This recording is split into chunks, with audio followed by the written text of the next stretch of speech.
went to Alameda High School.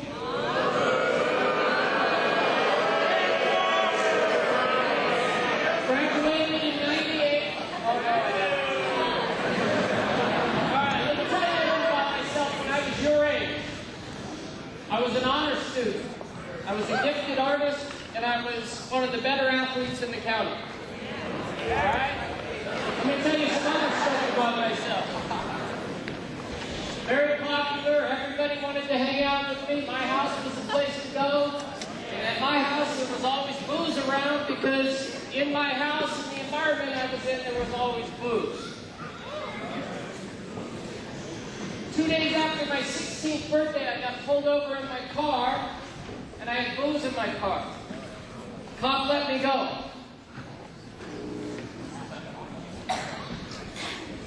I got kicked off the football team for getting a drunk driver my sophomore year.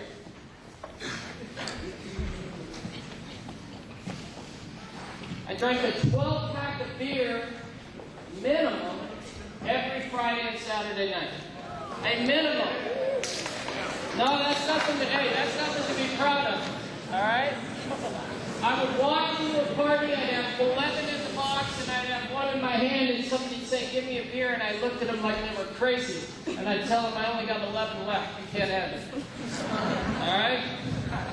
I stole alcohol to get drunk. I was a criminal because I had to drink. I had 27 shots of kamikazes in one sitting until the last guy threw up and passed out, and I won the contest. Who knows what a beer bong is? 16 of them in one sitting. Again, when the last guy passed out, I was the winner.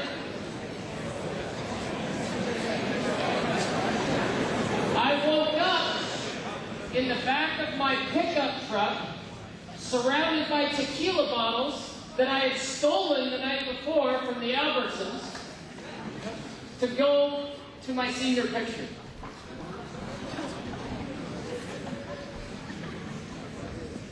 I made a decision going into my senior year.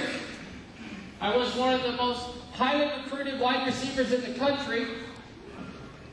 I hung around a lot of surfers, a lot of skateboarders who weren't football players, weren't soccer players, weren't track guys, and they kept telling me, just hang out, don't go back to football, don't go back to football. So I made a decision, because he kicked me off the team the year before, I made a decision that Monday of Hell Week that I was not going to play football anymore, because I was going to go party with my friends. I opened the newspaper, the Orange County Register. Boom, right in front of me.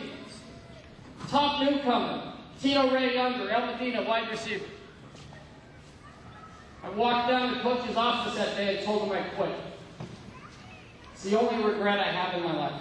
It really is. Through everything that I've been through, that's the only regret. Because I don't know what could have been.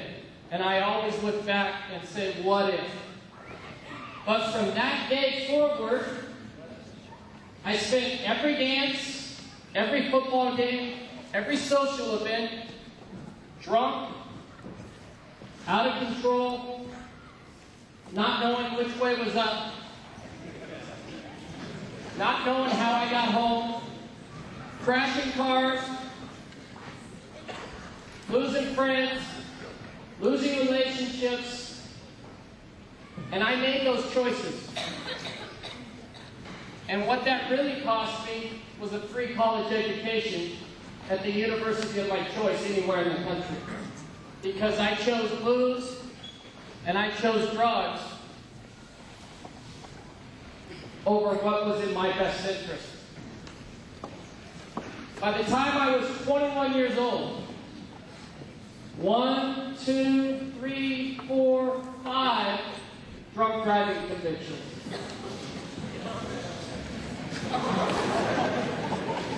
People say that's a lot, and I tell them it's not a lot at all, because when you get 5, that means you're driving probably 5 or 6 nights a week drunk, don't know how you got home, because many people drive drunk every night and never get caught. So for me to get 5, it seems like a lot, but I should have 800 or more. All right? I'm thankful I never killed anybody. I only injured myself, and my dad was smart enough when I turned 16, when I told him I wanted that next door neighbor's little Volkswagen, he put me in a big truck. Because if I'd have had the Volkswagen, I'd have died.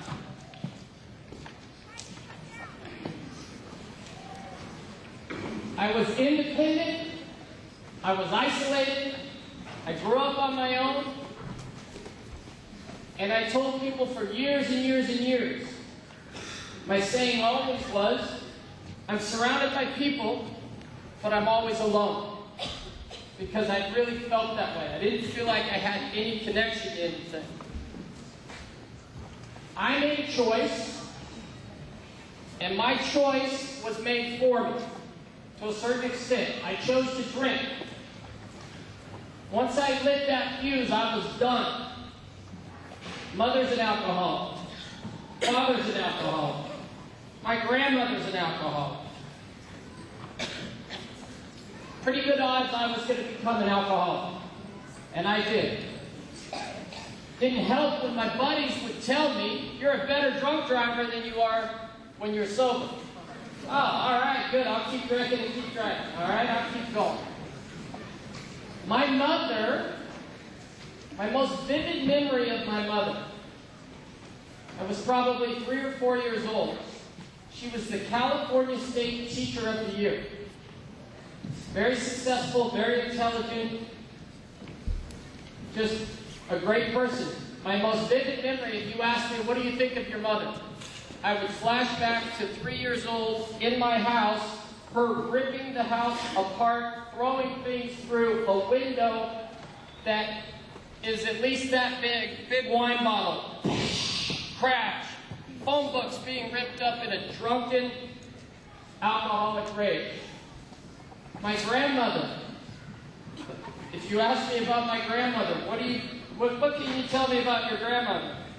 Well, the last time I saw her, she was slurring her words and fascinated with my fish in my fish tank. All right, that's not a very endearing quality to have for my grandmother. The environment I grew up in, I was surrounded by adults. I acted like an adult. I was an adult. I didn't have a childhood. I didn't start watching cartoons until I was probably 18 or 19 years old, and someone took me in, 16, 17 maybe, someone took me in and taught me that it's okay to say I love you, and it's okay to care about people. We talk about scars. I didn't know what my scars were until I started this program with Rachel. My scar was, I was abandoned as a 5-year-old. My mother left me. After she kidnapped me and got caught, she didn't show up to court to fight for me, and she abandoned me. So from 5 years old, I never had a mother figure in my life. I didn't know how bad that was, really, and what the impetus of all that was until I started this program. All right? My mask, I was a class clown. I made everybody laugh. I distracted everybody. I couldn't sit still in class. I'm a big proponent of ADD because I lived it and I know what it's about. Okay, we can't fight it. We just got to learn the template. All right, that was my mask. I didn't want anyone to see how bad I hurt. All right, my chain, as talented and as gifted as I was in everything that I did, and it came pretty easy, I had zero self-worth. I didn't feel like it was ever good enough. I used to be in an art class, and I would do stuff, I would turn it in, she would grade it, I would rip it up, because I didn't think it was good enough and throw it away once I got my grade. Finally, she got smart, and she started sneaking into my locker and taking my stuff before she would grade it, and she put it in art shows. And to this day, The only thing that I could draw is Snoopy on a skateboard and Snoopy on his doghouse fishing, because I never think anything's good enough, so I don't even try to do it. So that is what I deal with on a daily basis. That is my change. We talk about finding your passion. Through that period, your age, my passion was sports. My passion was football. But it really wasn't, there wasn't any other passion in my life. All I did was go score touchdowns, score goals, run fast, and everybody applauded me, and that's where I felt I was accepted. So on February 24th, 1989, I was walking through a crosswalk. I was kind of in a jail situation. Not real jail, but kind of pseudo jail. And I said, I can't wait to get out and have a drink. I stopped in the crosswalk and I said, you're an idiot. Every time you get in trouble, you're drunk. You cannot drink. So that day, February 24th, I stopped drinking, and today, 21 and a half years later, I still have not had a drink, and I have not had a drink.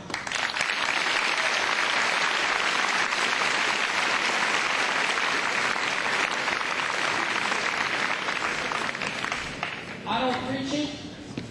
I don't tell people what to do. They want answers. They want to ask me questions. I got answers. All right? Everybody's got to make their own choices. Everybody's got to deal with their own consequences. And I'm very unusual because usually when someone chooses to stop drinking, they go back to it. So to have stopped for 22 years is unheard of. So I can only tell you how I did it and the choices I made to do it. And in this time, I have found my passion. My passion is this. My passion is working with kids. I've coached for 25 years.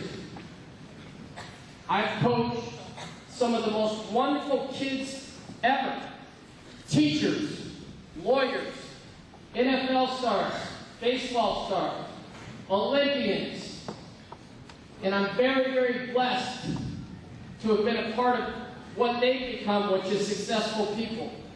Because they came to me in an environment where they didn't necessarily have someone they could talk to, someone that they believed in, someone that believed in them. And through our time together on the field and off the field, counseling, talking, guiding, they've all become very successful people.